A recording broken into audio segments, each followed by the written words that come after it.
I tell you what, okay, yep. We'll have the mic open and everything ready to go. Okay. Yep. Oh, yeah, oh, yeah. I don't know what that decision.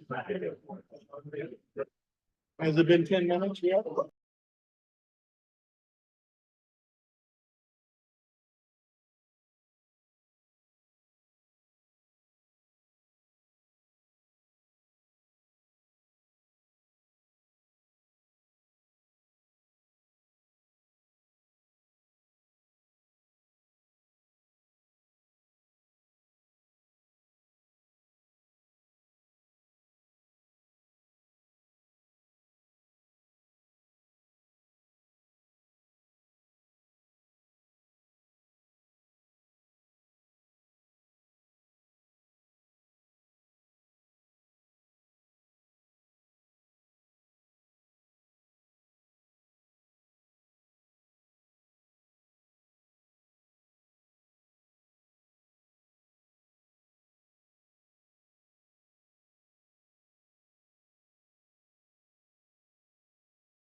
Sorry about that.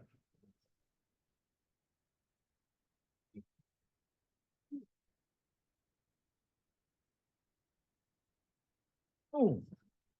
All right, we'll call this regular council meeting for Monday, June 24th, 2024, 6 p.m. Take the roll call, please. Councilman Clickwell, Here. Councilman Price, Councilman Phillips, Here. Councilwoman Fortis. Here. Councilman Gott, Here. Councilman Giltner, Here. Councilman Bell, Councilman Sedar. Here. There being a quorum, I call the meeting to order.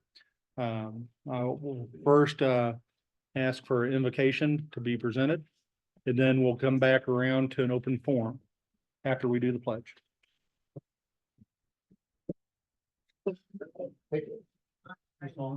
Yes. It is. It is. Father, we just thank you for this day.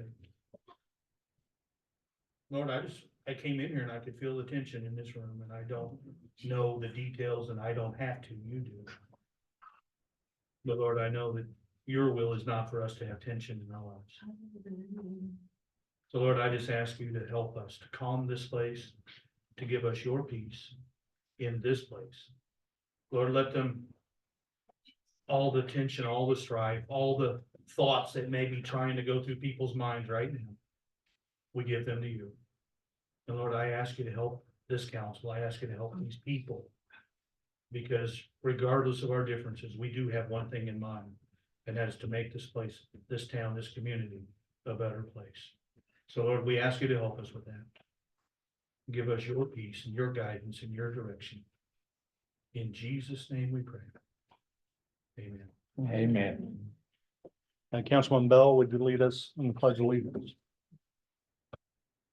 I pledge allegiance to the flag of the United States of America and to the republic for which it stands, one nation, under God, indivisible, with liberty and justice for all.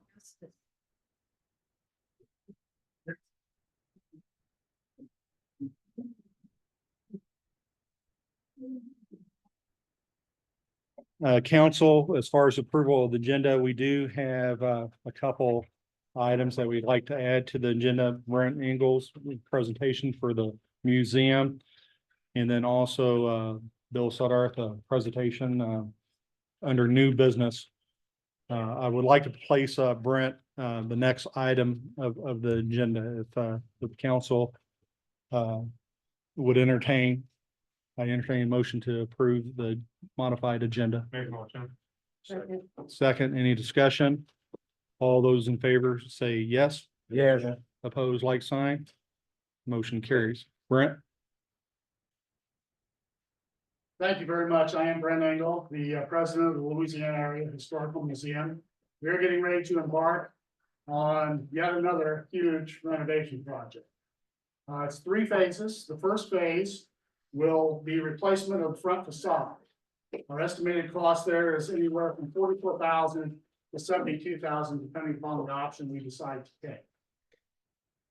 Phase 2 is going to involve some structural upgrading of the second floor. We'd like to put exhibits up there. Right now, it's used for storage.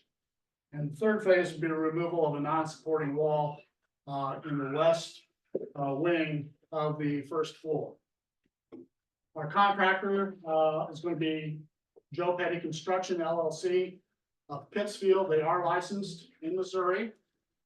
It's his father's firm, but he's kind of taking over for him. We have had an engineering analysis done by Architectics Incorporated of Quincy. They've already specified that the work necessary will meet city code requirements. We do anticipate during the initial phase for the front facade, some minor sidewalk blockage during the day, and we also will have the need for a dumpster out in front. But we anticipate that first phase only taking a couple of weeks. It's going to involve replacing the windows, shoring up the foundation at the bottom, and then removing the sign and seeing if there's any more work that needs to be done later to that facade. This is the culmination of 4 years of fundraising. We have had very generous donations, contributions, but it's a continuation of kind of what we've been doing for the last decade or more. We have put a new roof on that building, which was built in the 1890s. We have shored up the east wall that at one time had an outside entrance that went into the bank. There's also the west wall. We haven't done as much there, but we've done a lot of interior improvements. We shored up the roof and the ceiling, I should say, in the Stark Brothers room, and made it again someplace that really looks good. If you have, and most of you have been in there, there's a sunlight in there, so it's very nice. We appreciate your work in helping the museum out. We're asking now to let us know what kind of building permits and any other qualifications we need to do to make sure that this project happens. The museum board is meeting tomorrow night. We hope to finalize the bid we want to use from Petty Construction. I have more of these if you'd like, but this, of course, is the front facade now. And you can't really tell too much, but what we have planned is some work to make it look like the historical building it is and once was. We're not going to put in the windows that were where the sign is now. We're not going to redo that, but we will have new windows, large windows in the front. again, I appreciate your time and your consideration. Are there any questions on the answer? What about? West wall is something that probably will be the next project. What about next door? We were asked, we were offered a chance to buy that building and we decided not to. But what I'm saying is that wall structurally good? Were Right you, now it is. Our Architects Incorporated looked at that when we were doing the second floor look and there is a city requirement on percentage of square feet or percentage of weight per square feet. So they looked at that. They also looked at the west wall and it should be fine. Yeah. So. Is Any other the questions? city gonna have to fund any of this, or is this all? No, being paid it's by all the- coming from contributions. Okay, great. And we have gotten tens of thousands of dollars in donations the last 4 years, which we're extremely grateful for. And can you just give me a ballpark number of what the total thing might end up costing? Total might end up, well, we don't really know, sir. John, it's kind of difficult to tell because we don't know exactly how much that second floor is going to take to make sure it's full. So that's the one part of the project we don't know. The removal of the wall in the downstairs section, the third phase, $9,000. So, you know, we're looking right now at least $81,000. That's without phase 2, which is the structural upgrade. I can understand on the second floor, you really don't know until you get in. Yeah. I mean, we've had the engineer up there, he's told us what he thinks, but he said, don't hold me to it. And Architects Incorporated, if you don't know, it's one of the most prestigious architectural firms in the Midwest, if not the country. They do work all over, yes. I'd have to say, congratulations on Thank raising the kind of money to do that. And, I have not been to the museum, but my wife has been there multiple times. And, it sounds like it's a marvelous place and it's gonna be even more marvelous and something the city should be proud of. The only question I have is two things, or I guess two questions. Are you gonna put up a new sign that's a little brighter and stands out a little bit more? And number two, was there no Louisiana construction company that could be used? I'll get the first one, the first That's your question money, is. so you can do whatever you want. Yeah, the first question is, the answer is, we're not gonna have something gaudy. And, you know, we're not gonna have the sign out there that's No, I flying, didn't saying think that. Louisiana Area Historical Museum, no. But we like the sign the way it is now, it's very identifiable. We've had media come in, maybe you saw the story about Momo, the Missouri Monster on KETC last August. That was something they found the building right away, they didn't have to look at addresses going by. So I we're was just probably gonna thinking- keep that. I was just thinking new for the sign. So It will be upgraded, yes. Okay. It's already been discussed. So Okay. thank you, Stephen. Yeah. Second question, we did consider other contractors. But Patty gave us the little bit, Understand. yeah, we went with that, just, you know, you're all very well aware of that. Unfortunately, money talks. And I do have a question though for you, Don Geltner. Are you gonna tell me the guys who made up Momo or not?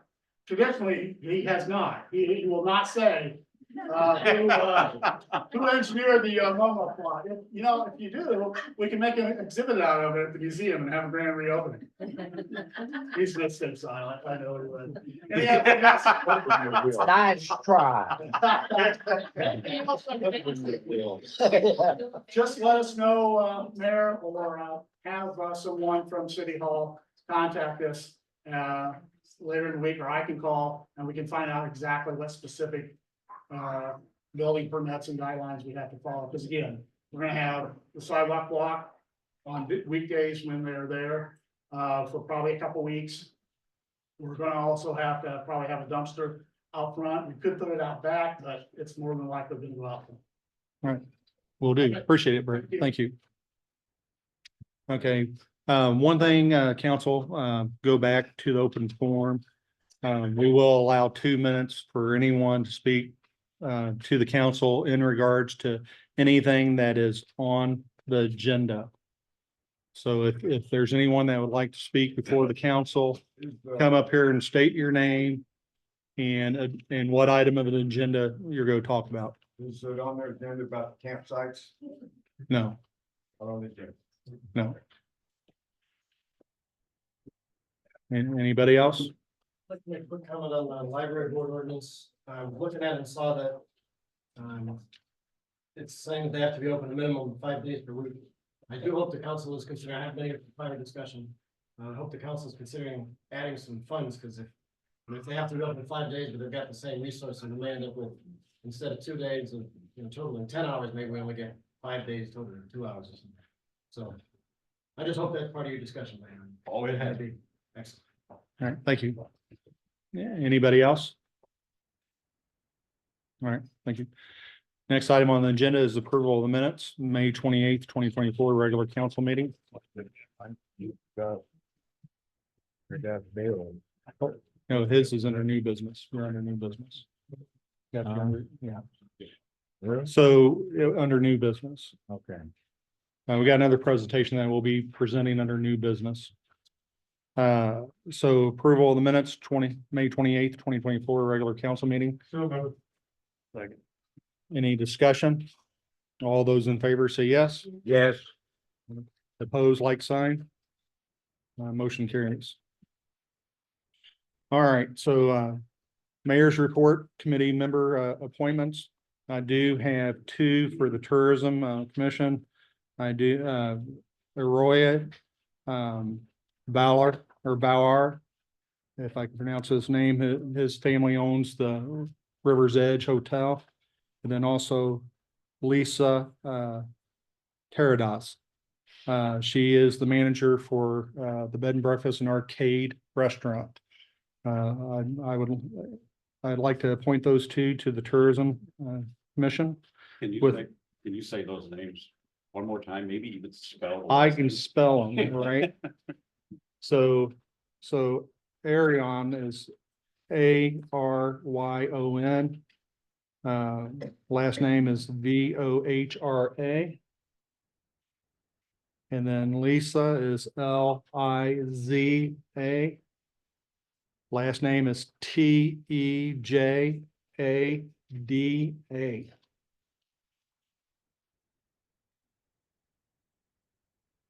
So I entertain a motion for consent to the 2 appointments for the Tourism Commission. Motion to consent. We have a motion on the floor. And second, any discussion? All those in favor say yes. Yes. Opposed, like sign. No. Motion carries. All right. The second set of appointments I have is for the library board. I'd like to reappoint Charlie Kogar and Linda Wilhite to the board, leaving 1 seat vacant at this time. Who's the other? Linda Wilhite. So I entertain a motion for consent. Motion for consent. Second. Second, any discussion? Hearing none, all those in favor say yes. Yes. Opposed, like sign. Motion carries. All right, treasurer's report, audit update. So Alyssa is here.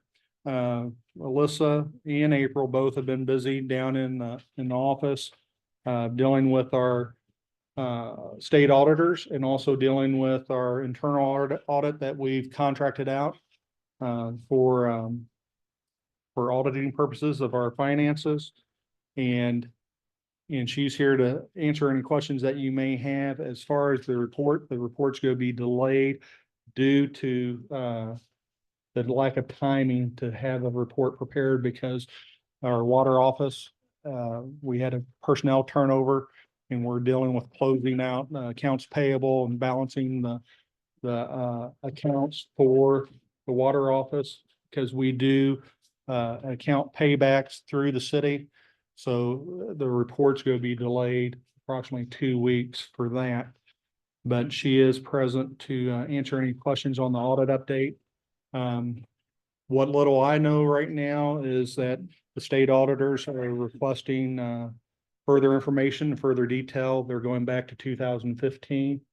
There are very pointed questions and requesting certain documentations and so forth. So In other words, the concern that we have, whether or not they do a deep dive or not, has been answered by their actions by requesting more detailed information from us.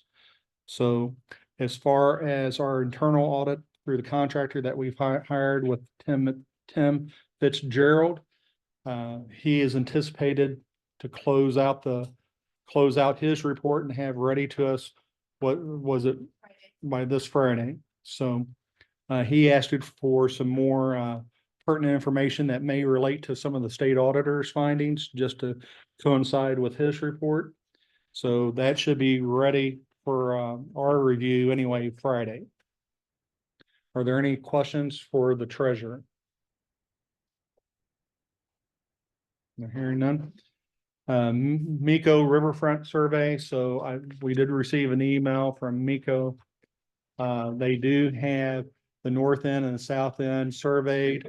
There is some questions that I pushed back on.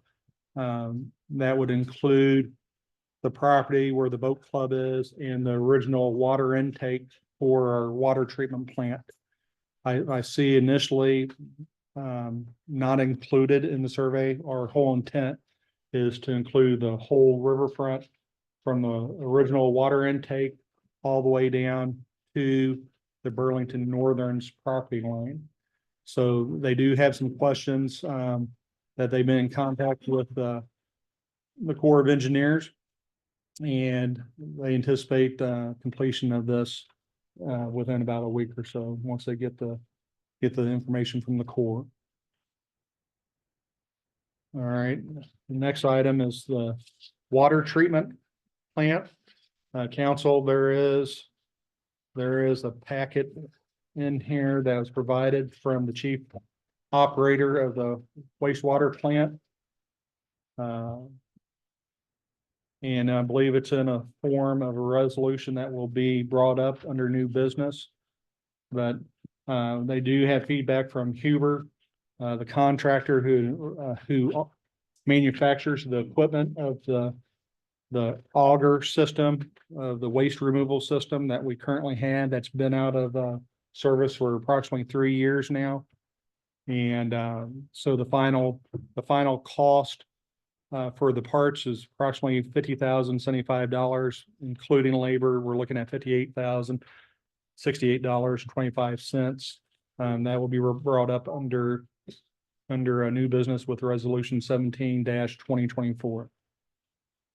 Also, with the water treatment plant itself, met with Miko engineers, chief operators, Robert Morgan, and chief operator, Richie Miner, and myself, met with the 3 engineers to kick off the process of improving the water treatment facility downstairs. And they're listed it all out into priorities 1, 2, and 3. They're looking at taking care of the piping and the painting, sandblasting, but also replacing all the fittings and the nuts and bolts with stainless steel versus steel that they have currently, and that's rusting away on us. They also are looking at some other aspects of the facility, the exterior doors, some of the roof, some of the metal, because of the treatment process has deteriorated. So they're going to give us a list of priorities, a breakdown of estimated cost, creating an a la carte for the council to decide what all we want to include in for this funding. So that is underway.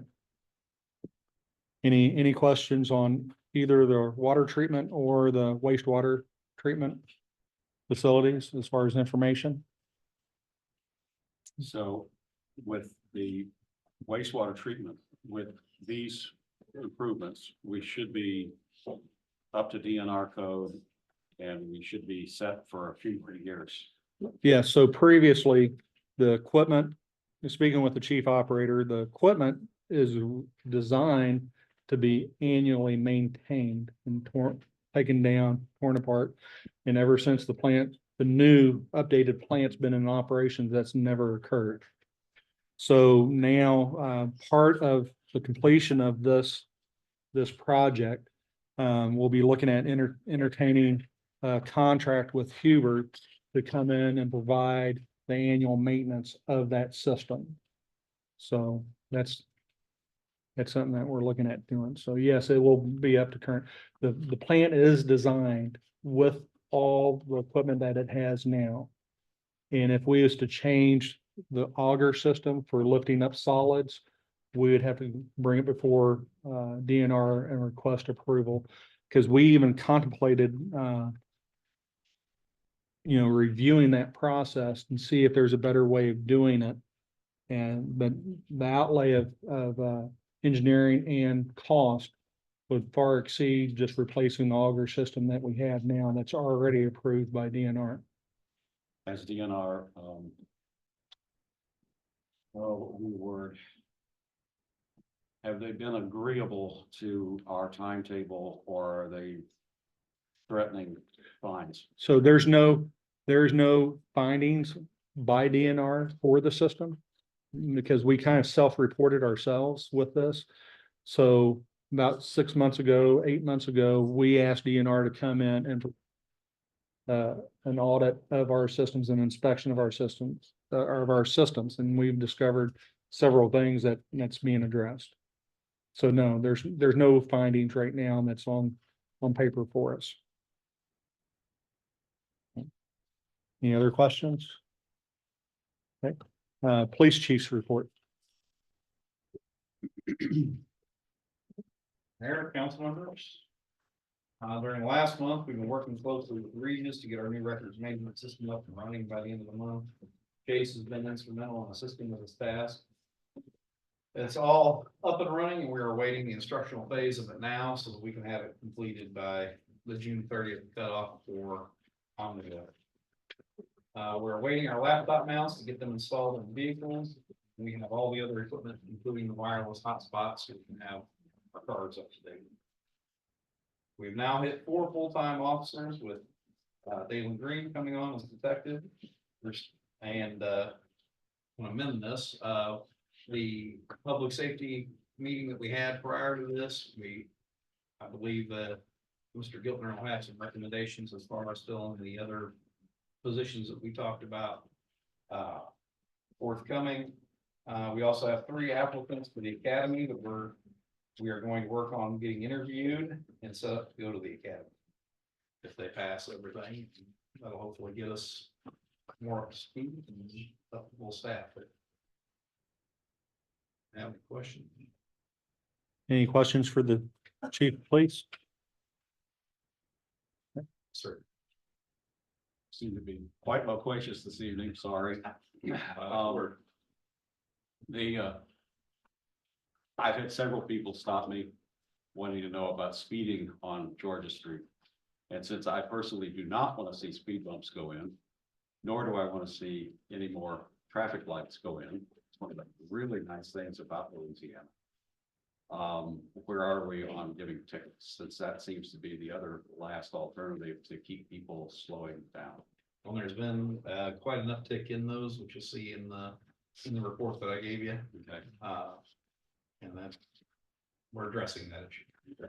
So the next time people stop me while I'm mowing my grass, I can tell them. If anybody has any areas of concern, just let them know to give us a call. Hopefully during the time that it's going on, so that way we can address it, promptly. Even at 3 a.m. We always have somebody working. Any other questions? Hearing none, thank you, chief. Fire chief's report.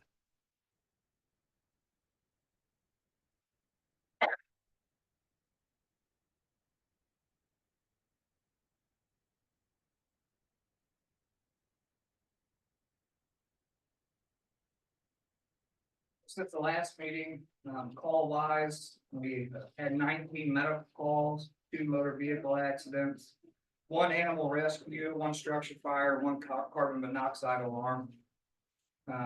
Training wise, I know I talk about this quite a bit, training, we've been doing a lot of more extensive training, and one of the ones we just recently did was on the cemetery shed. I don't know if anybody's been by there and noticed that there was a large amount of holes cut into the roof and, the inside's pretty tore up, but, we utilized it for, training for like ventilation of a structure, and then interior training to, find fires inside through ceilings and, wall separations, ceiling separations, things like that. It worked really well for us. The fire station, we've done a lot of work to it. I know there's still a mess, a little bit of a mess on the backside. If anybody on the council or the mayor would like to see that, I encourage you guys to stop by so you can just see the progress. We're working on the basement. That used to be the old jail, and we've gutted it completely. And I know I've talked about this before. There's a lot of new faces and with us today. We gutted it completely. We took out all the jail cells. We repainted it completely, all from the ceilings to the floor. We changed light fixtures. We've installed a computer desk that now has 3 computers, a printer. We're gonna move a base radio down there, and we can do all reports and things like that. And it is about 80% complete. So if anybody would like to see, what it looks like I said, just get a hold of me, or there's people down there quite a bit, and they would love to show you.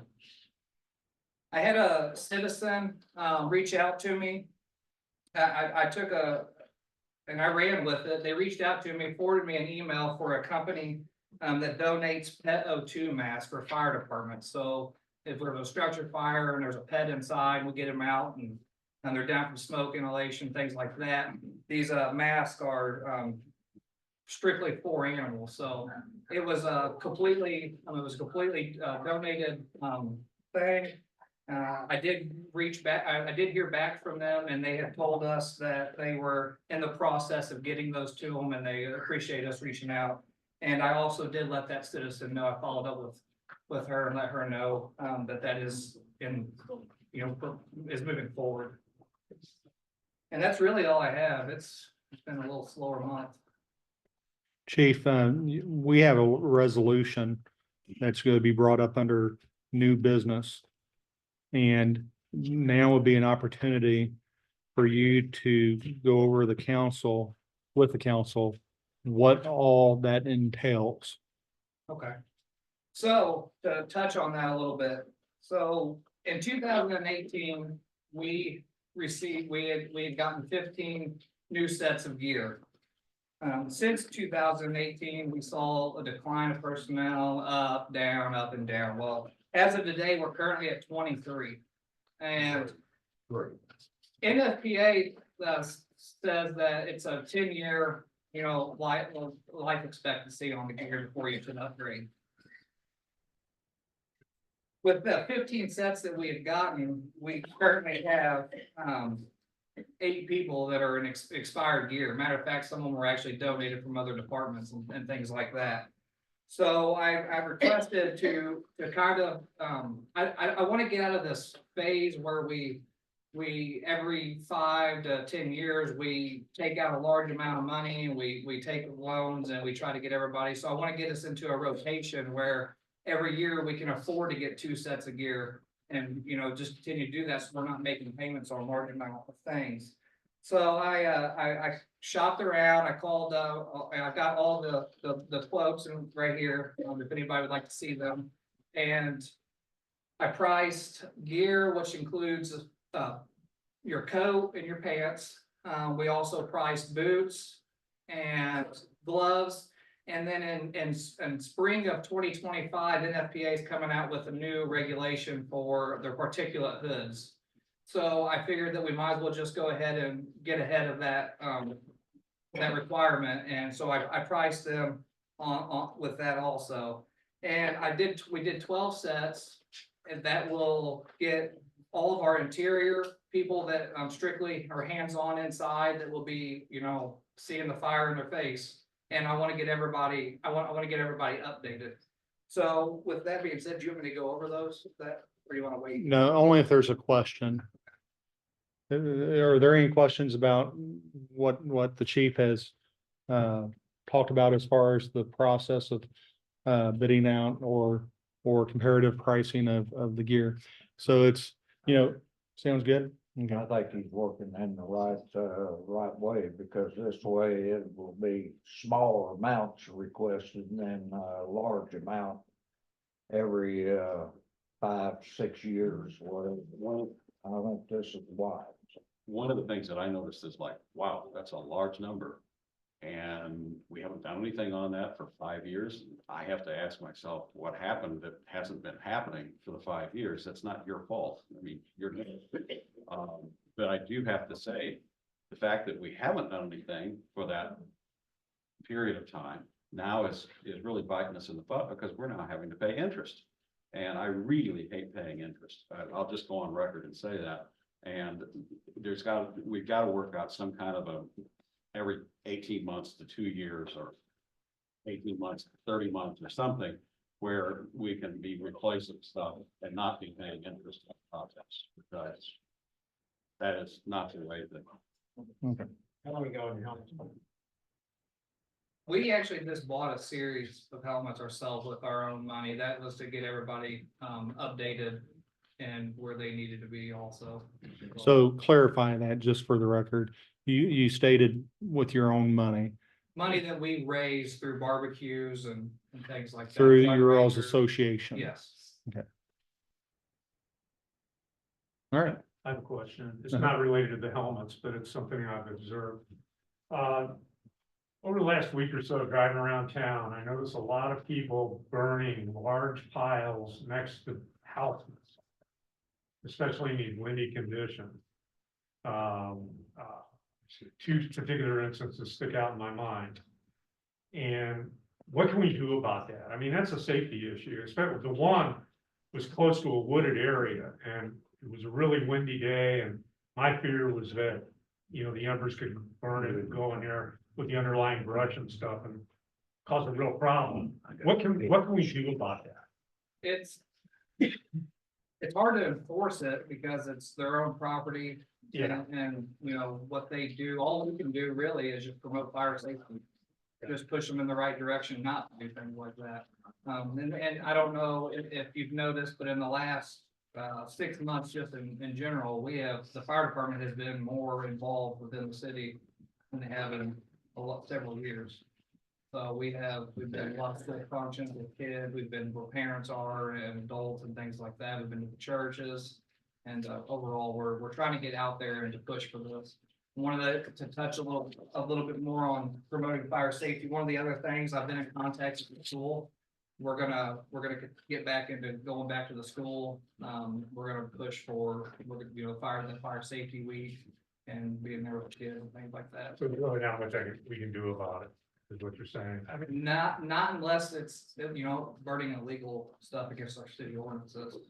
this is large logs and all Yeah. kinds, but it was really close to the woods, and I just worry about the embers getting up in there and creating a real problem. Unfortunately, it's the life we live in. I understand. People, they just don't think about things. They don't realize how out of control it can get in a quick time. I appreciate it. I can attest to that from when I was in my 20s, which is quite a few years back, of realizing that vinyl siding close to a barbecue is not a good idea. All right. Thank you, Chief. Thank you, Chief. Yeah. All right, committee reports. I do know that Councilman Giltner does have a committee report, that he took a little bit of a break. And any other updates from any of the committees? Nope. Not yet. Okay. All right, well, I'll go ahead and speak on behalf of, yep, Here it comes. here he comes. He just wanted a dramatic entrance. Yeah, Was that dramatic or traumatic? traumatic. Got here. Remember that. Well, Councilman, sir, you have the floor for the police committee.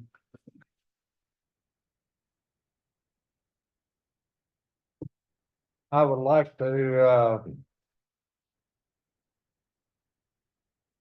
thank, the council for allowing me to speak tonight on their behalf. I don't know why they picked me, but maybe it's because I got the loudest mouth. Or I certainly have been known for it.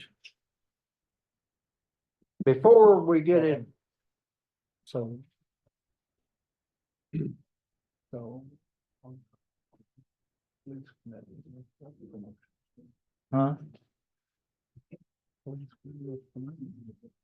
Oh, I thought we'd already No, passed. No, no, Please. no, no. Oh, excuse me, I'm in the wrong department. Police committee. We have, now have a detective on our department. And we're now looking to have 2 sergeants, which will be equal in, rank, to try out for maybe future promotion. The from now on, we will interview the candidates, which we have been. We will have written tests for them. And then if we approve them, we will have an immediate meeting with the full council and send them to the police academy so that we don't lose them to other departments around our surrounding areas. This, the committee approved before the council meeting tonight. And we feel that we're moving in the right direction. We're not gonna have perfect anything until it takes time to get it going. And I didn't state that very well, and I realize that. But we are moving, and we are having frequent meetings. We have a committee that is dedicated. We have had probably 2 to 3 extra meetings a month than we normally do. And our chief has been very good in supplying us with it. The mayor has met with us each time. And we are moving. Right now, we have a grand force of 4. And we are moving to get 2 more, which will make 6. And we have all the equipment now ready when we get those. But we want to make sure that we get the right ones. We've had some good candidates. But it comes down to a couple of things. Soon as surrounding areas find out that we have good candidates, they get in and start paying them more than we can. And by the council acting as quickly as they're going to, we hope to solve that problem and complete our force. Yes. I know at one time we discussed a retention bonus for those that signed on and were with us for 6 months or a year. Has there been any more discussion on that? No, we have not. We have So, not. so you had brought that up before as far as type of an annual bonus. All right. That is probably something that we probably would have to look at to see as a municipality if we can provide a bonus like that.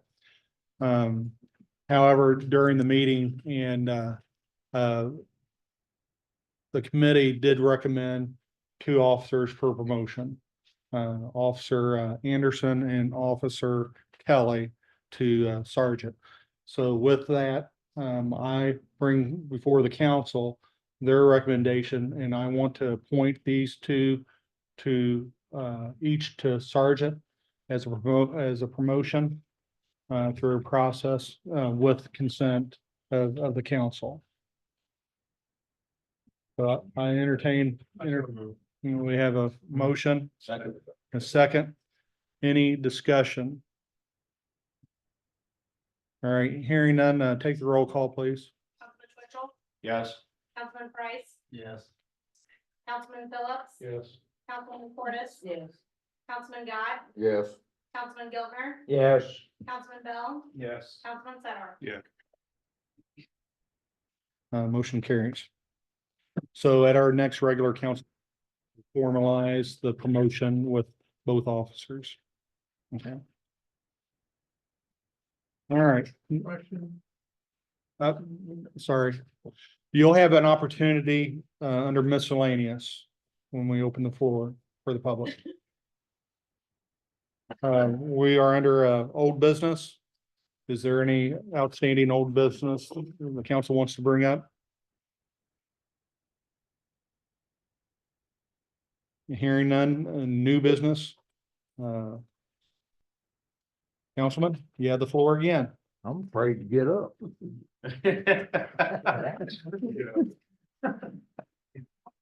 I thought this was the item I was gonna talk about when I, made my grand entrance.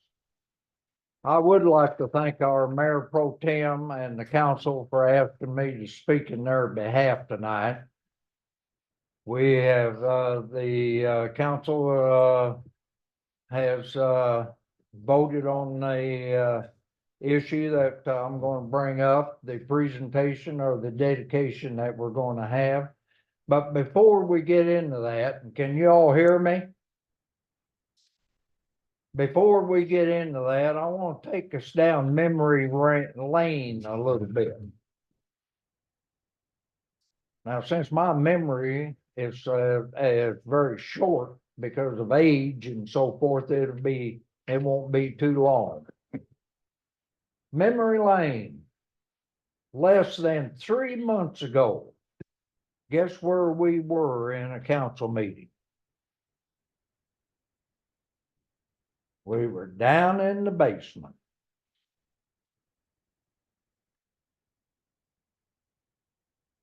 Holding the meeting. You couldn't see which council person was talking. You could see the mayor because he was in the center. You couldn't tell the any of the visitors, if they were not in front of you, who they were. It was a dungeon. It was a dungeon when I was mayor.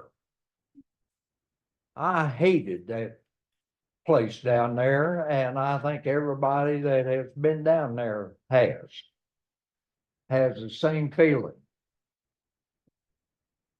Look what we have now. Isn't this pleasing? Isn't this nice? We can see each other. We can talk to each other. We can conduct business. We can see everybody in the audience, which we couldn't before, and we can hear everybody. And we couldn't do that before.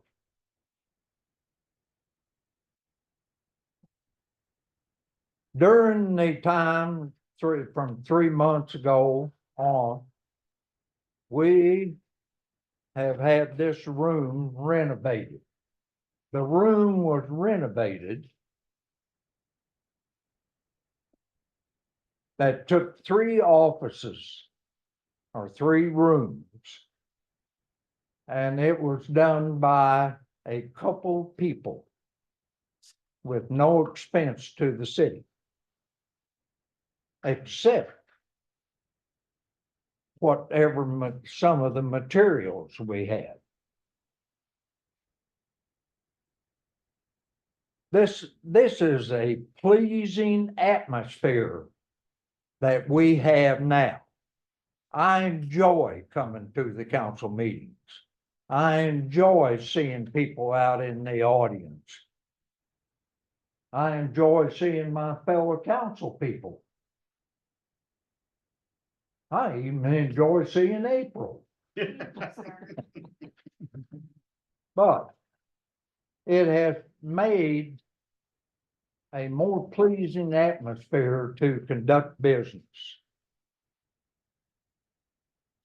Tonight, with the council has given approval of this, we are given a presentation or we're dedicating the council chambers. And at this time, I would like the mayor and his wife to come to the front. Okay. Well, my wife's not here. Hmm. My wife's not here. Oh, tonight. she's not here? Well, then you get all the glory. Well. Where do you want me at? This is fine here, I think, unless Bill wants you out there in the No. front. Thank you.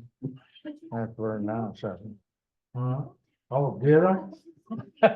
I missed my signal. All right. Many, many nights.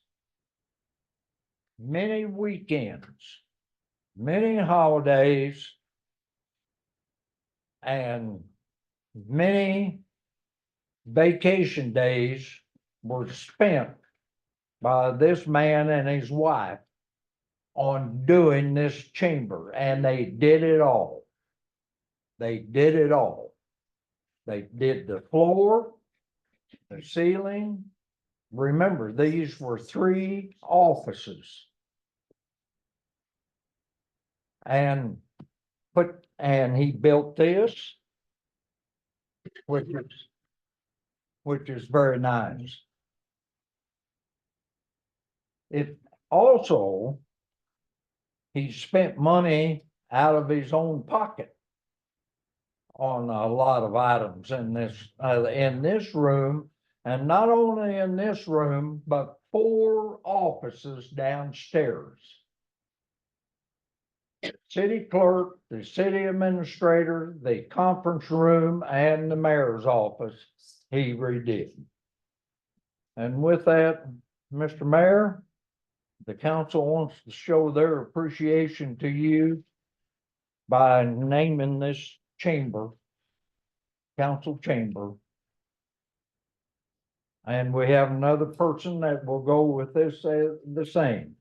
This is the dedication of the council chambers, June the 24th, 2024, in recognition of Mariah and Poston. Mariah Poston was our city clerk. And she died while she was in office.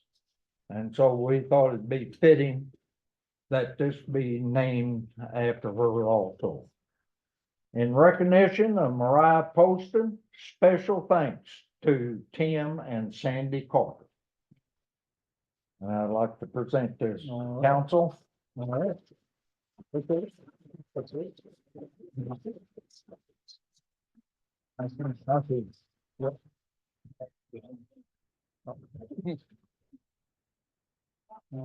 Oh, before I sit down and get shot.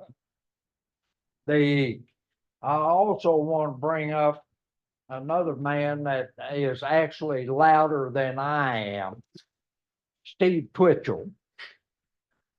Steve put I call them the buffer baffle things on the wall so that we didn't have echoes up here. And it has worked very well. You see 2 back there. You see 3 on that wall, and there's still a little work to be done, but that's going to be finished because we're going to work on this area over here. Thank you. Thank you very much. Appreciate it. Thank you, council.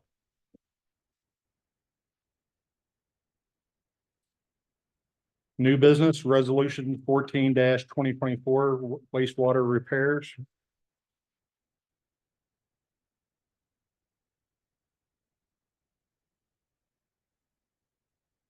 Entertain a motion to read resolution 14-2024. Second, any discussion? Hearing none, those all in favor? Aye. Opposed, like sign.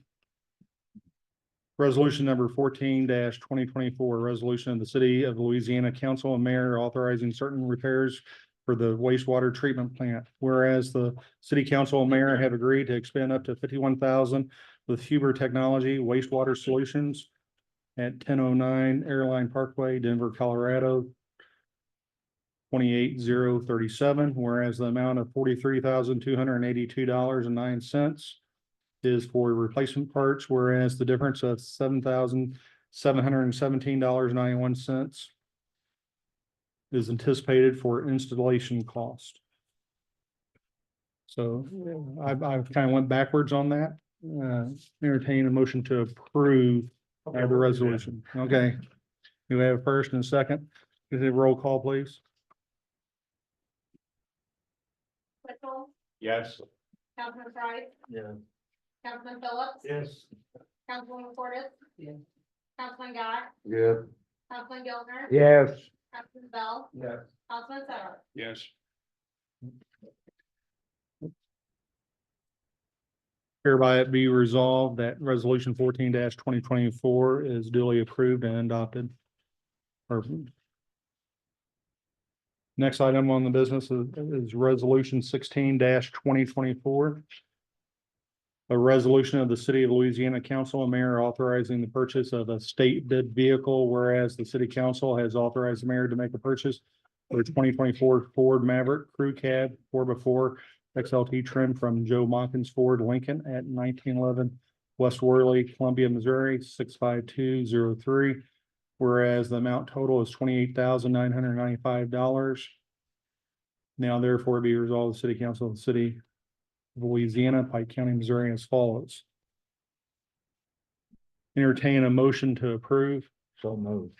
Second. And second, any discussion? What department is this for?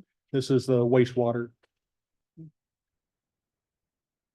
Is there any anticipated hauling that's gonna be done? 4.5 foot bed doesn't seem like. Yeah, this is the total cost.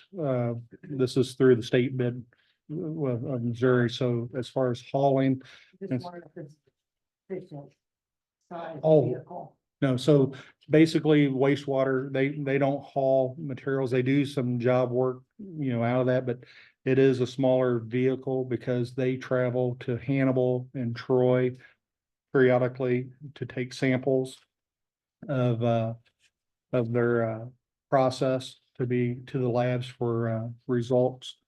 And what little work that they do have, the truck would suffice. That's my questions. Any other questions? All right, take a roll call, please. Councilman Whittle, Yes. Councilman Price, Yes. Councilman Phillips, Yes. Councilwoman Portis, Yes. Councilman Guy, Yeah. Councilman Gilmer, Yes. Councilman Bell, Yes. Councilman Sutter. Yes. Therefore, be it resolved by the City Council of the City of Louisiana, Pike County, Missouri, as follows. This resolution shall become effective upon its approval by the City Council and execution by the mayor. Next item on the agenda is resolution number 17-2024. A resolution of the City of Louisiana Council and Mayor authorizing a lease purchase agreement for personal protective equipment for the fire department. Whereas the City Council and Mayor has authorized the mayor to enter into a lease purchase agreement with Central Bank at 701 West Quincy Street, Pleasant Hill, Illinois 62366. Whereas the principal amount total is $50,075. Whereas a 5.5% annual interest that will commence or commencing on the 14th day of June 2025. Whereas the final total amount will be $58,068.25. Entertain a motion to approve. Motion to approve. Second. We have a first and a second discussion. Yes. We're getting a loan. First off, I'd like to say that I really hope that we could work out some kind of arrangement so we don't have to do a bank loan for future equipment purchases.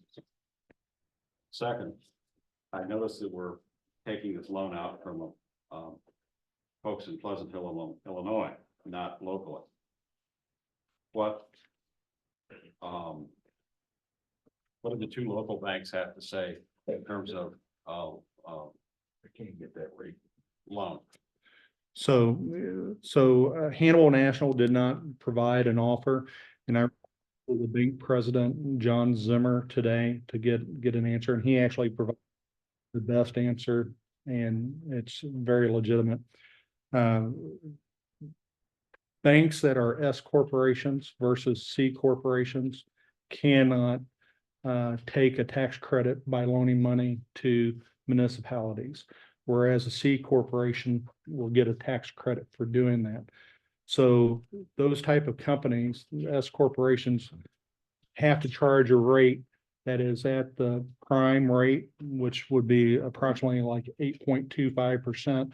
And then they would have to add to that for their profit, because at the end of the year, whatever profits they make, they will have to pay taxes on that income. So the Central State Bank on this type of loan is able to offer a 5.5% rate because they are a C corporation and they do take advantage of the tax credits. We did reach out to the People's Bank and Trust, and they did offer a rate of 9%, as you see in your packet. But again, the reason they did offer it, but the reason why it's so much more is because I take it that they are not a C corporation, they're S corporation, so.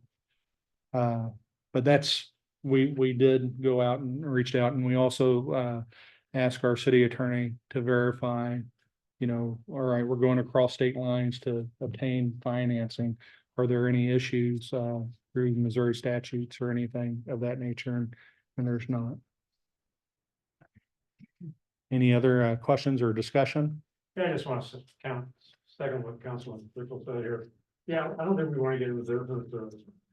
I can support the resolution as long this time. But I think we really need to, when we do the budget next time, to start building into our funds and stuff ways and meeting with the chief and all that. Building in ways where we can update this equipment on a more timely and more cost-effective basis than having to pay, $8,000 in interest, it looks like, over the life of this loan.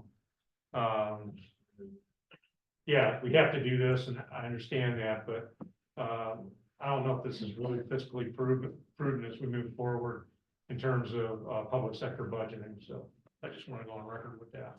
Okay. Any other questions or discussion? Hearing none, take the roll call, please.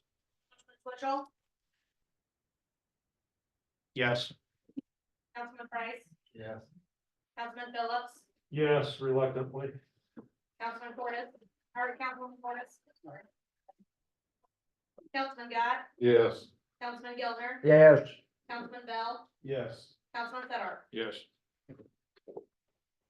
Therefore, be it resolved by the City Council of the City of Louisiana, Pike County, Missouri as follows. This resolution shall become effective upon its approval by the City Council and execution by the mayor.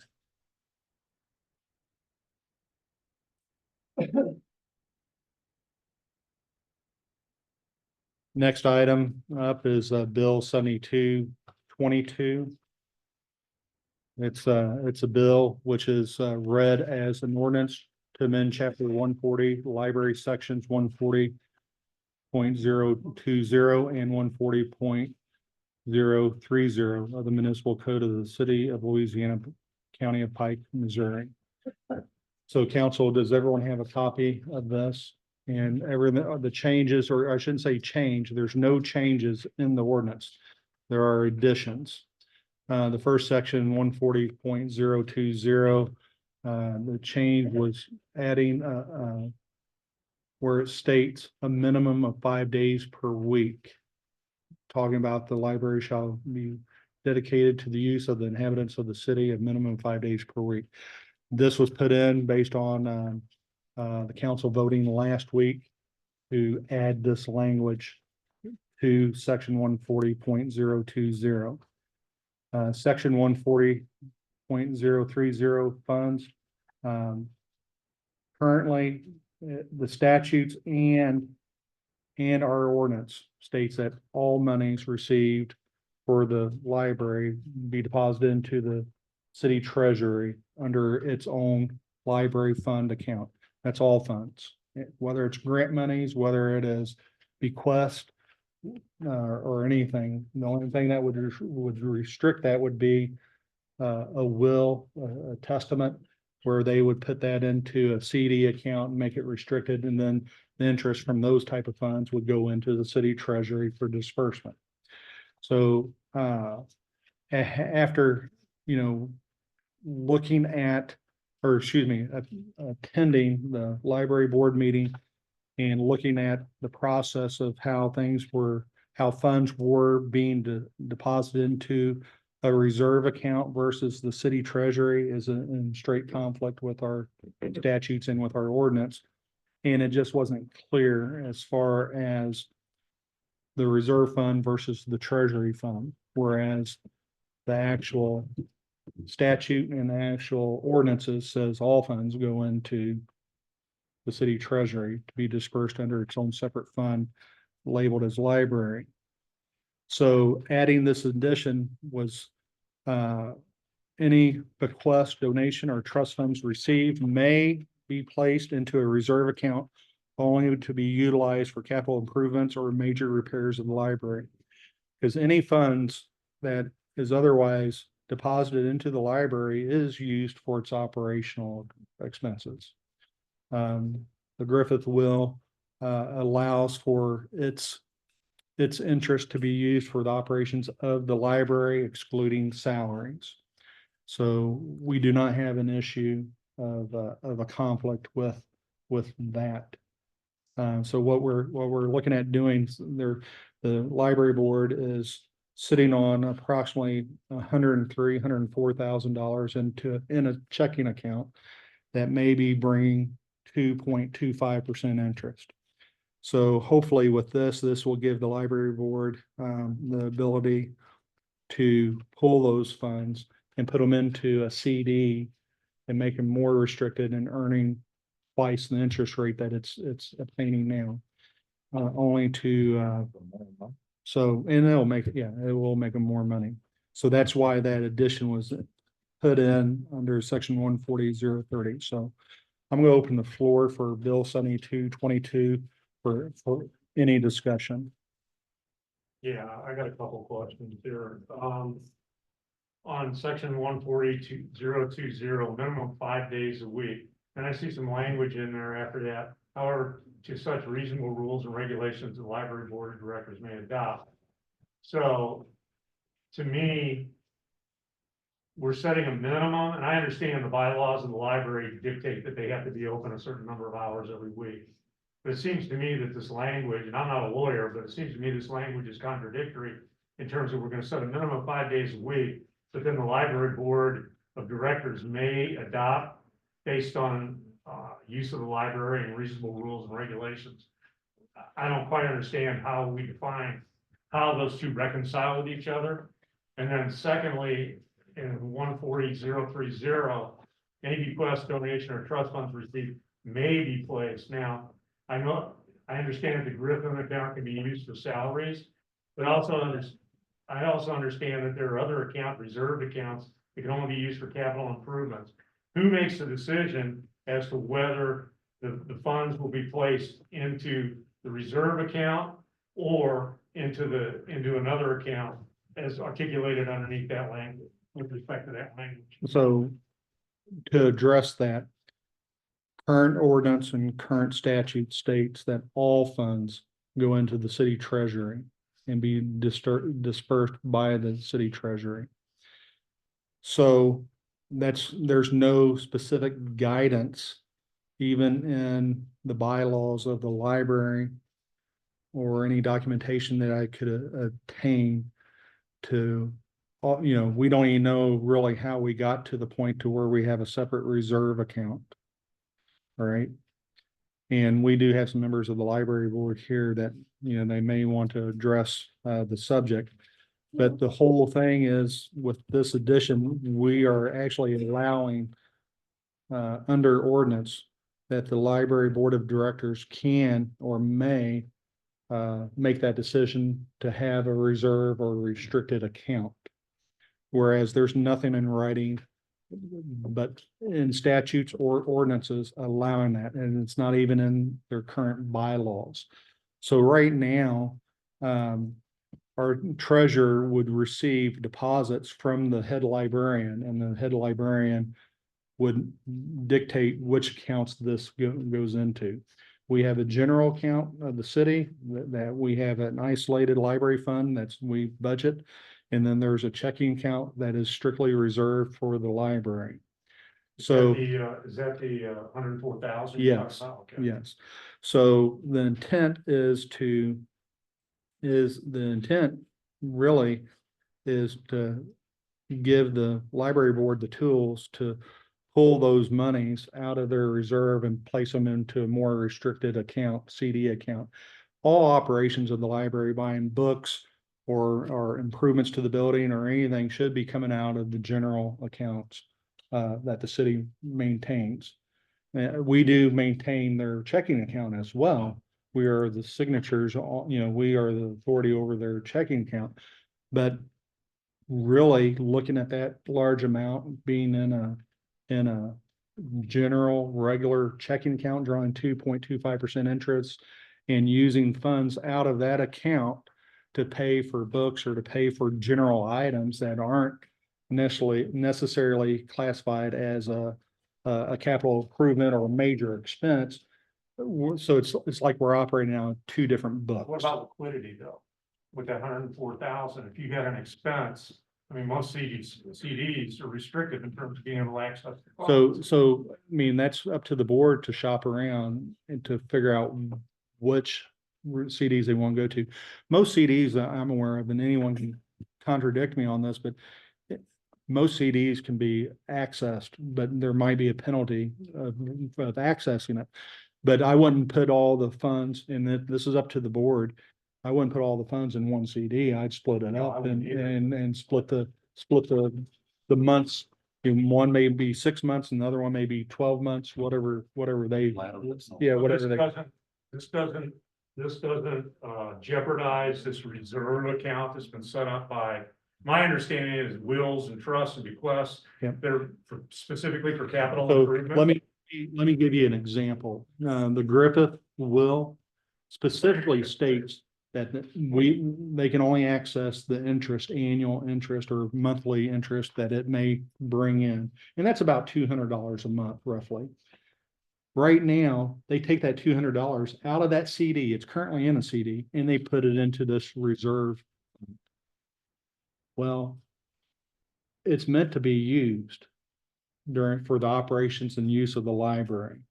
So one of the questions that is brought up at the library board by the librarians said, well, we need to be able to track where those funds are being used. The thing is, regardless if it's out of the reserve fund or if it's out of the city's general fund for the library, everything's tracked and documented with our accounts. And that's one of the things that we are working on to make, have a clear partnership with the library board and provide them with as much information as we can. And I do know that we went through a period of time from our previous treasurer that a lot of that information was not provided or wasn't familiar to them of what they were used to seeing. And really just trying to clear the our ordinances to be in line with the statutes. It says currently that everything goes into to be dispersed. Now, if it's a restricted CD like the Griffith will, no, it's state. But the interest, monthly interest should be going into the general fund. Now we're given the library board the opportunity or the tools to make a decision whether they want to do that or put it into a reserve, but realize that the reserve is not meant to be used as an operating account. It should be used for major repairs or capital improvement and earn twice as much interest as what it's currently So doing. then you're saying the interest is going to pay for the extra employee to cover the 5 days, is that? No, that's not it. So. Okay, what are we doing there? So on the 5 days now, I apologize, you wasn't at our meeting last week, when we met with the library board. At that time, the council, made a motion and to include the language of 5 days per week. So currently we have 2 librarians and they've been with the city for a long time.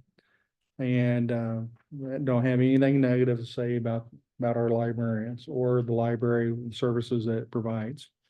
The intent is to try and get the library more accessible to the citizens by being open more. Currently, both those employees are earning 24 hours a week, part-time status. They both work together the same days, Tuesday, Wednesday, and Thursday. So do the math. That's 48 hours that the city is paying because we cover the cost of the salaries.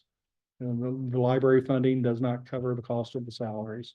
The city's always paid for the salaries. So if you do the math, that's 48 hours a week that library could be open, right? If it's only one person.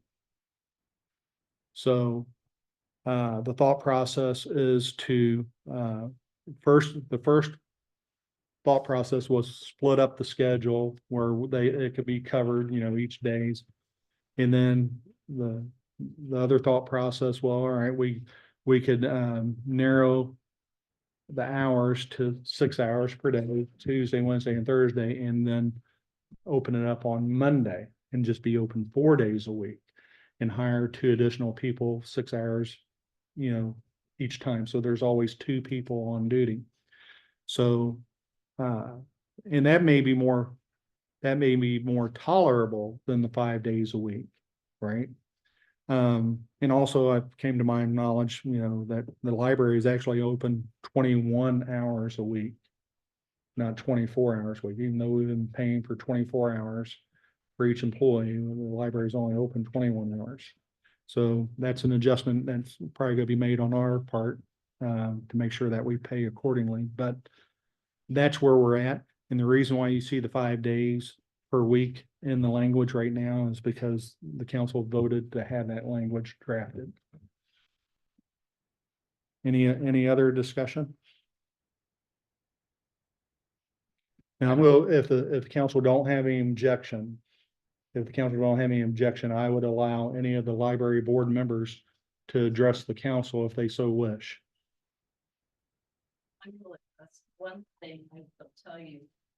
In speaking with the librarians, they've been with us for 23, almost 24 years each. So we've got almost 48 years of experience that we've benefited from with the continuity and the expertise these 2 ladies have. And I think the city really has a debt to those 2 women.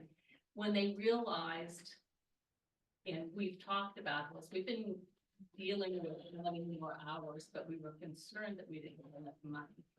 And when we brought it to them after our meeting in closed session with the council, they told me that they were not going to turn in.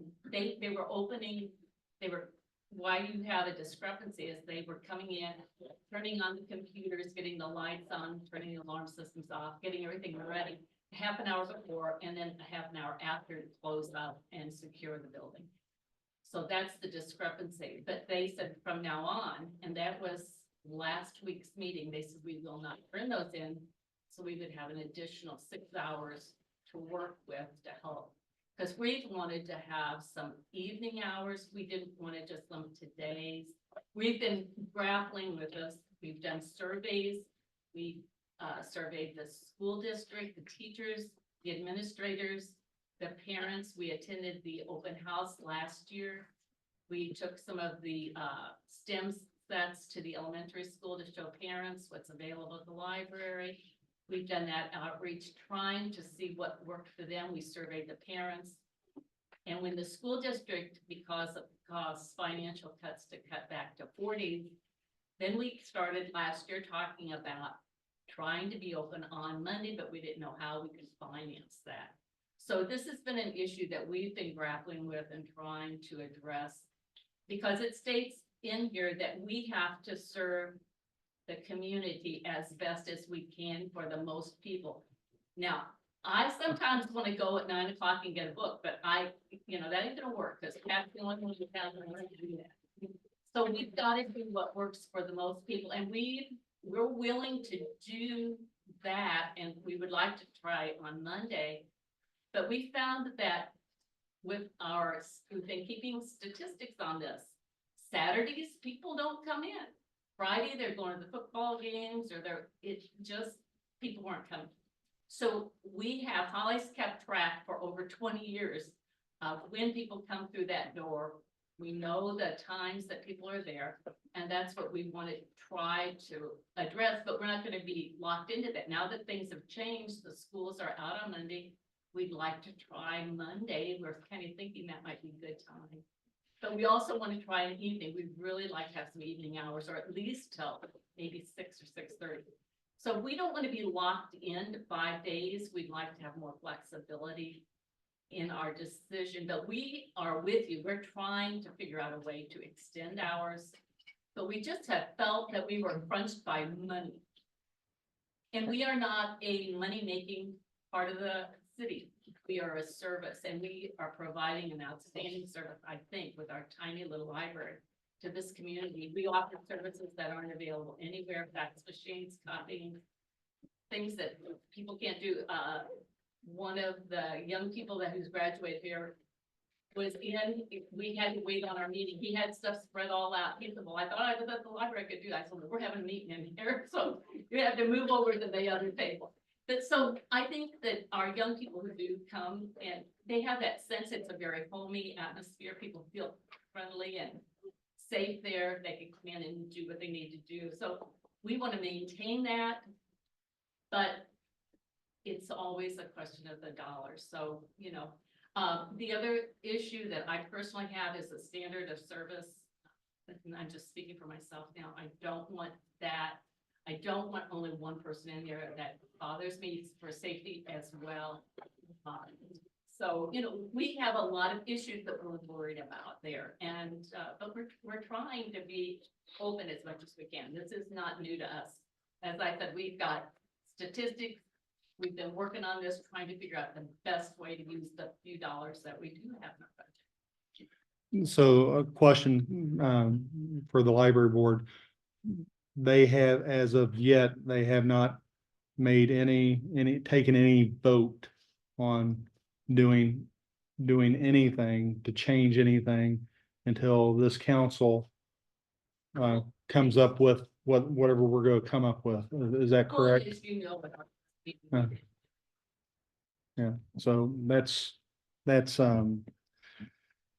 just want to go on record saying I am totally in favor of opening the library as often as we can.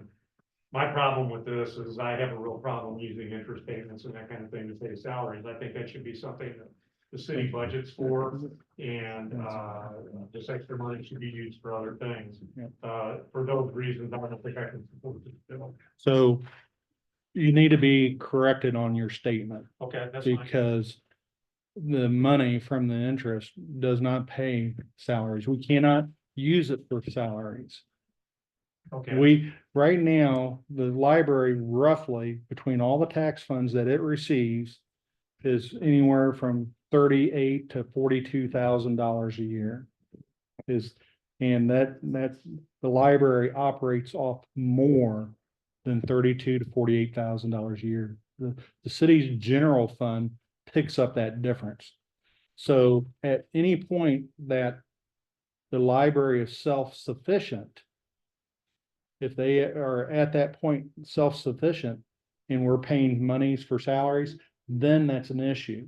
But that's never been the issue. We've always supplemented the library funds with our general funds. I think we figured it was about 15,000 that the city is paying for those salaries to make up that difference. So that's not an issue. okay. And then that's just to be clear about, and we wouldn't want to violate that. We couldn't, because it's in the will and that's the way it's Yeah, set I up. just want to do what's right. Yeah. And I just firmly believe that, I've tried to do my own research on all these funds and everything. And I find it terribly confusing. Mhm, And I've got a lot of experience in public sector budgeting. I still haven't figured it out. mhm. And I just don't feel comfortable with that. So, I'm one person. Any other discussions? Any council member has anything to say? Charlie? Mayor and council, thanks for your interest in supporting the library and improving it to be premier service. I just want to say, my recall there is that our last discussion was 36 hours a week, and we would figure out how to divvy that up, especially concentrating on Mondays, since school is out on Mondays. So I thought we had gone from 5 days a week to 36 hours. We go from there. That's, and I may be incorrect, and I'll stand corrected if I'm incorrect. No, you're absolutely right. That's how I responded with your email. The reason why the language was put here, because the council had already voted to place this on the bill. Now, this bill can be modified, from 5 days to 4 days per week, per se. If the council so wants to amend this bill, we're not taking a vote right this second. So this is discussion. I mean, I guess there is discussion. We can amend this if the council so wishes to amend. And I just want to close with, we have a lot of challenges that have never been brought forward before in terms of increasing hours and increasing monies. And where do we get those from? So we have a complex project to resolve. And again, thanks for your support. So no, that's one of the things that this library board's working off. Well, I can't say that you're working off bylaws, because your bylaws are 1905. And you're supposed to be open 6 days a week or 7 days a week or whatever it may be.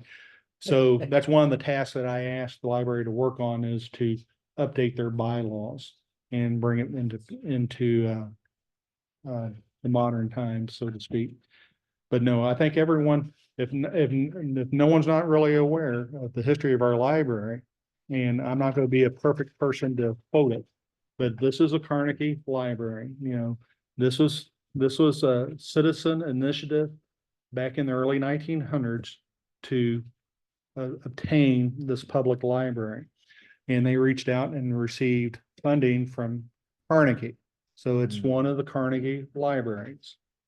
And that is a jewel for this city. It needs to be promoted, needs to be open for the public and tourists and bystanders to come in and use the facility, if not just to visit the facility. So, council, there is a motion and a second on the floor. There's further discussion. I mean, also, if anyone wants to offer any amendments to the bill or to the motion.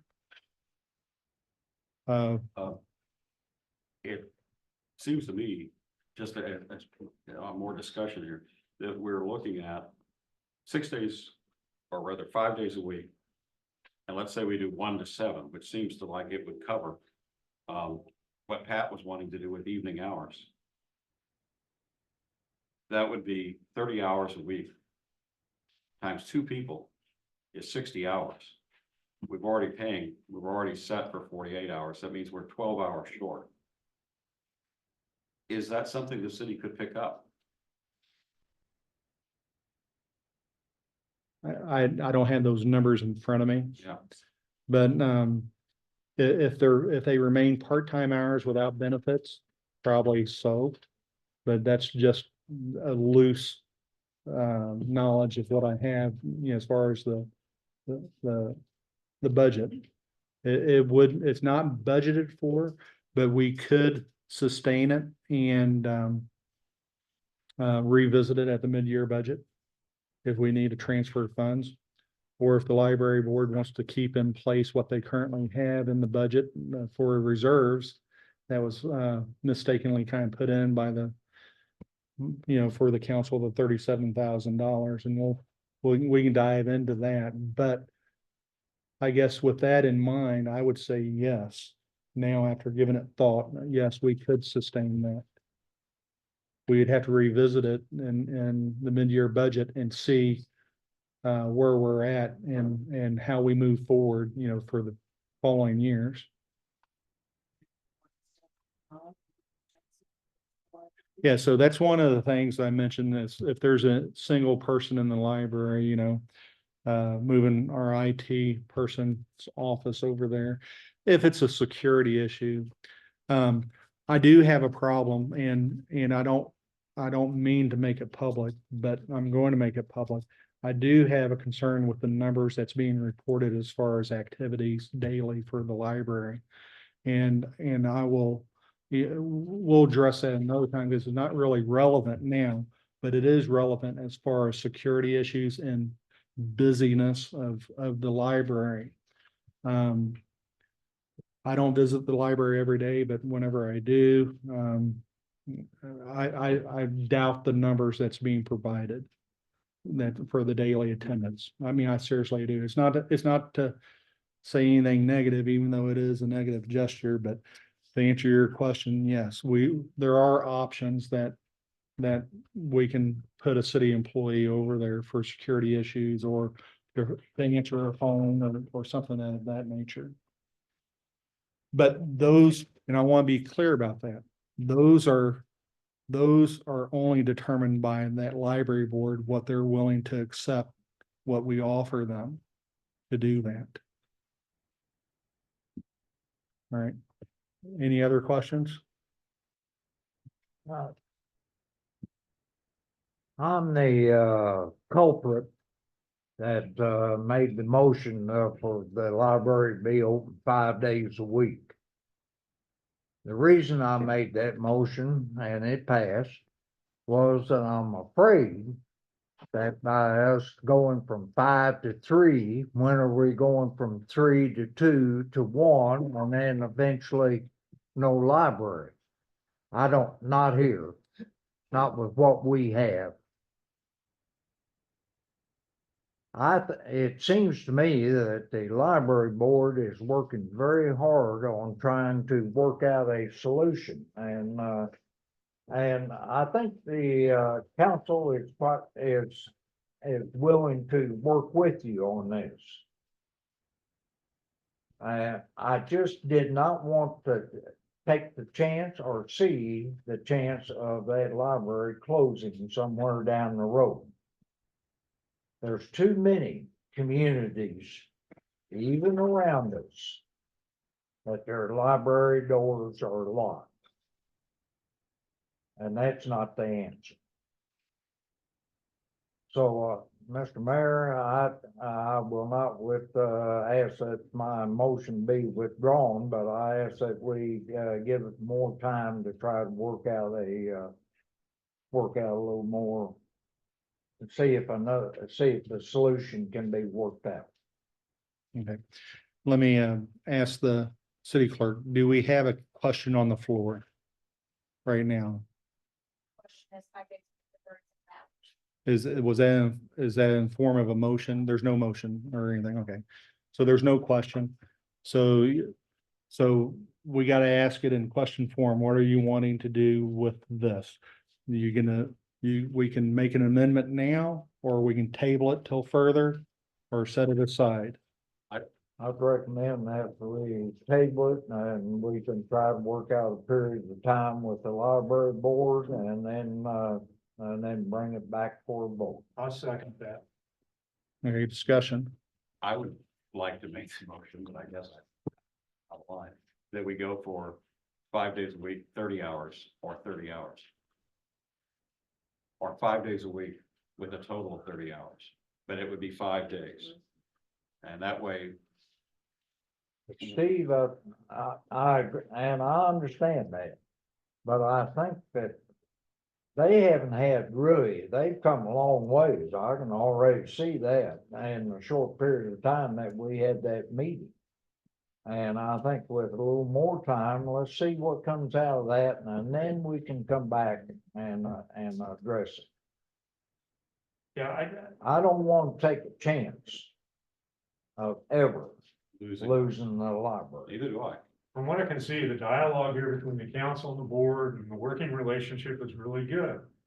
And, I guess the question in my mind is this ordinance, and I don't mean any offense by any of this, but I agree with you. I think maybe it's premature. Is this a solution looking for a problem?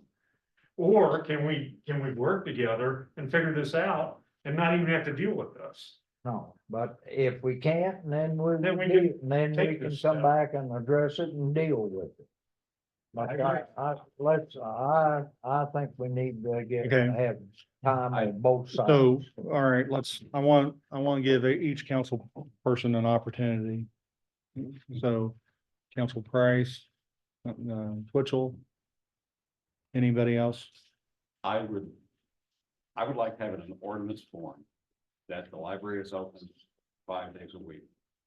Because I don't want to see later years go by where financial exigencies require us to go to 4 days, to 3 days, to 2 days. Or we're 2 days and we're open for 12 hours a day. Right.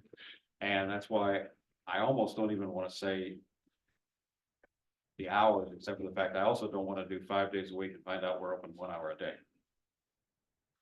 So I really think that it's not just a matter of agreement or working with the library board, which I want to do. But I think that we need to have it as a rule that it is open that much. And if that's the way it is, that it cannot be changed in the future. Let me, apologize. So I don't disagree with you. And council, you know, maybe I wasn't clear before the motions were made and seconded, but if this council obligates that the library be open 5 days a week, we are committing to make that happen. We are committing to make that happen. And if that means more finances, if we need to do that, Right. That's something that we are committing to. Now, that doesn't mean, Councilman Sutter, Right now, there's a motion and a second on the floor to table it. okay? So there is, you're calling a point of order, calling the question. You want to table it or further discussions with another motion? Take the roll call, please. I vote no to table it. Councilman Price, Yes. He said yes.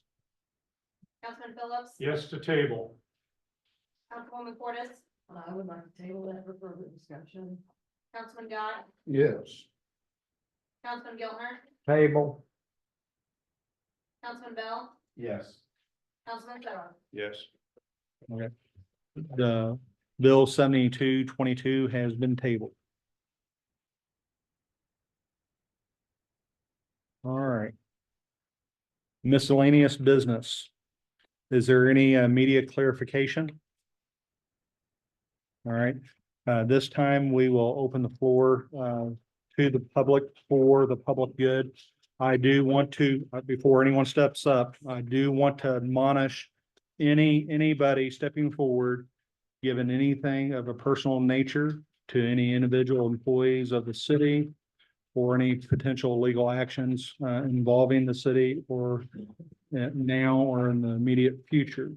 If you have anything you want to present to the council that is in the public good, please step forward, state your name and state the business. My name's Steve Henry. And I'm here to find out why your police chief can't make his police officers obey the law again. Okay, we're not gonna have this discussion tonight, Steve. You can speak about anything that you want. Except for the police department. Are you currently in a court No. case with the city of Louisiana? Oh, I have So this is being proper. Okay, That's exactly. This is right. okay, well, that's right. Okay, well then, as soon as that's over with, then I can speak my mind then, right? As long as you do not make any personal name calling to individuals. I shouldn't say name calling. I just asked why. Let me just call it out. Say the law, So simple. you can go ahead and continue if you got something else. Well, library. Those ladies at the library, they work hard. They know 90% of the people that walk in there by first name basis. They know how many people come in there, they keep track. There ain't no discrepancies on how many people use that library. Whatever them women say goes on, goes on. They've been running that library for years. They're really good at it. They help anybody needs any help on computers. A lot of people don't have computers. They need to go up there and use it. library is part of this community. Used to be communities were judged on the qualities of their libraries. I don't see no reason for that to change. That is a nice library. It was built by Carnegie. He built a bunch of stuff back then to donate to help people because he was rich. It's architecture. It's one of the main things in this town that is actually historic. It's got all these historic buildings. It's the only one here that's actually historic. So give the girls whatever they need to run it and leave them alone, let them run it. Yep. And I'll have more to say next month. Yeah.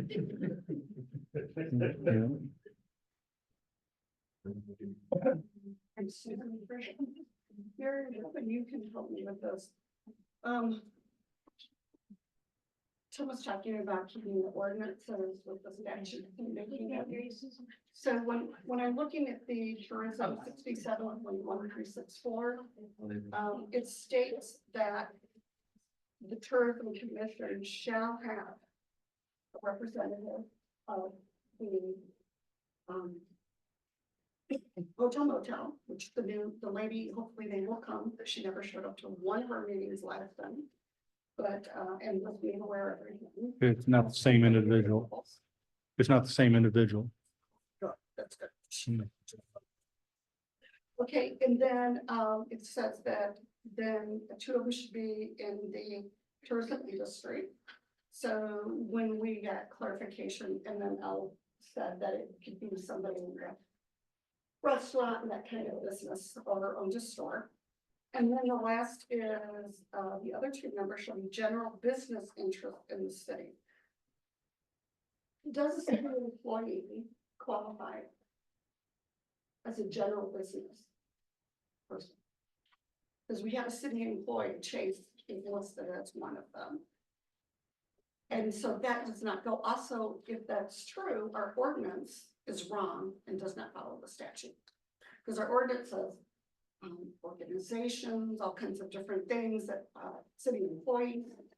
But when we had the big thing on the initial, when we changed over LBC, it is very specific that they want the money to be separate from the city as far as it has to be tourism, and the city on some of the other ones is very, very specific.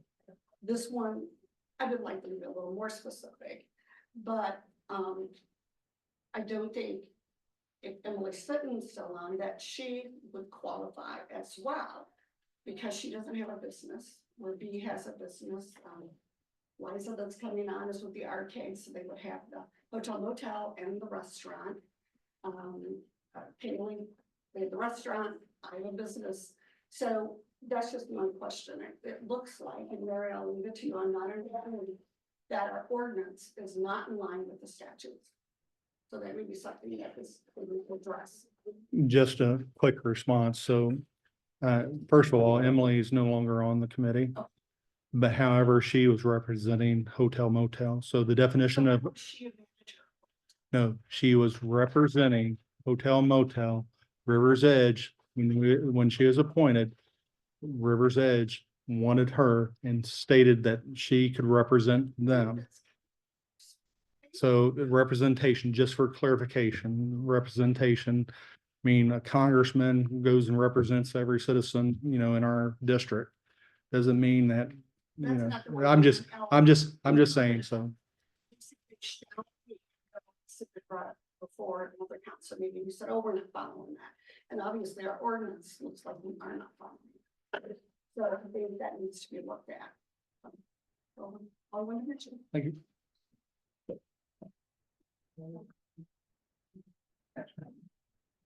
Hi, Tiffany Arno.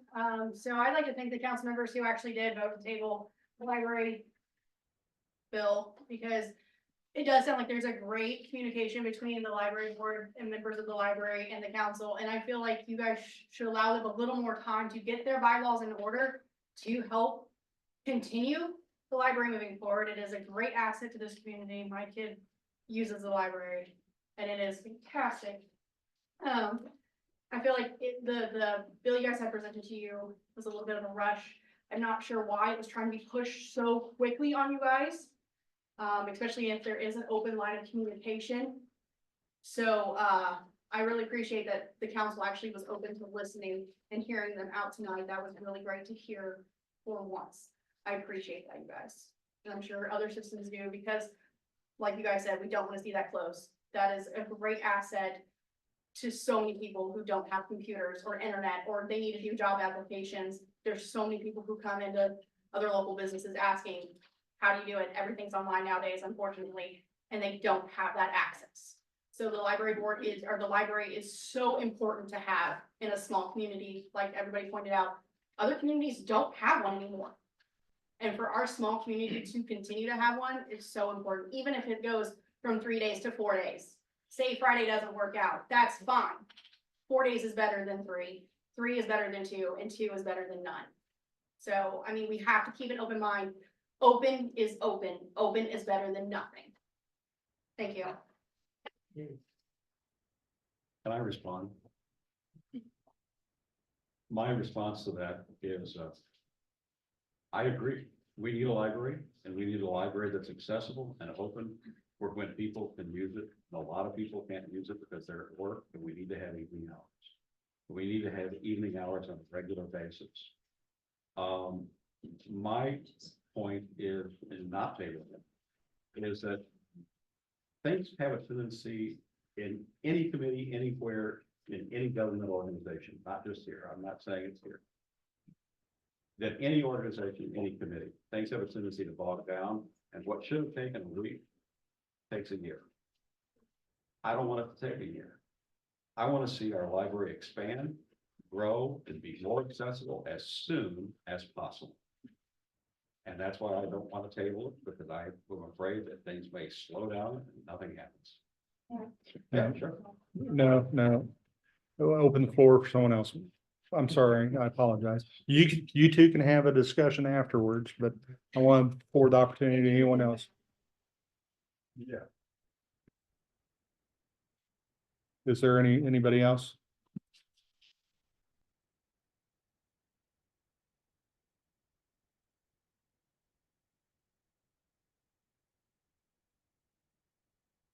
Yes, my name is Bill Huckstaff. Most of you all know me. Some of them know me better than others. I think it's a shame the way that tourism. 2 people got pushed off the tourism board when they've been on there for a long time. They know what they're doing. They have had plenty of experience. And the people that you appointed, do they have any experience in this area? That's a question. They have as much experience as the ones who were on the board or who's been on their board. The previous members haven't been on the board for more than 2 years. And during that time, I don't know how often they met, but that's something that, you know, everyone that steps into a position may have experience or may not have experience. We want the most experienced people that we got, but they need to be demonstrated experience too. So, in other words, we're just gonna put these 2 new people in here and hope that they're gonna promote this tourism. That's a good question, right? Yes. I mean, I could appoint you and I can hope the same thing, but that's the proof is in the pudding, right? We gotta see how it works out. So then if it comes to the point where they're not able or qualified to do it, are you gonna continue to appoint different people instead of coming back to somebody that really knows the tourism business? So those are good questions and it'd be really kind of inappropriate to answer directly. So I'm not going to answer your question any further in that regard. Okay, If you want to meet and talk about it, that's fine. yes, I will. But always, all decisions that's made by me or this council is in the best interest of the community. Okay, well, I personally don't see it that way, but that's fine. Thank you.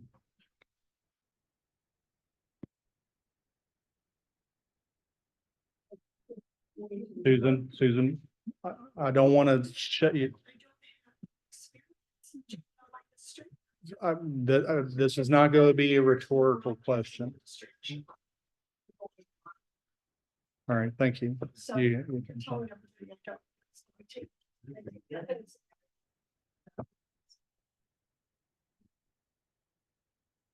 Yes. I'm Paulette Thompson, and most of you here know who I am. So thank you to the council and the mayor for allowing different ones of us to speak. And I'd actually planned to speak earlier, and I did talk to a few of you while you were on break. Our family's been residents and I'll say concerned citizens with quotes since we came here 53 plus years ago. We volunteered in numerous organizations as well as my job. This is because we want Louisiana to survive and thrive. However, some of your actions, I feel, do not appear to be of that opinion. On break, I asked former Mayor Giltner, how many volunteers did he fire during his time as mayor? And he said that he had committees that he didn't need to fire anyone. I think that's how I understood it anyway. And how many did any other mayor ever fire as volunteers working for the good of the city?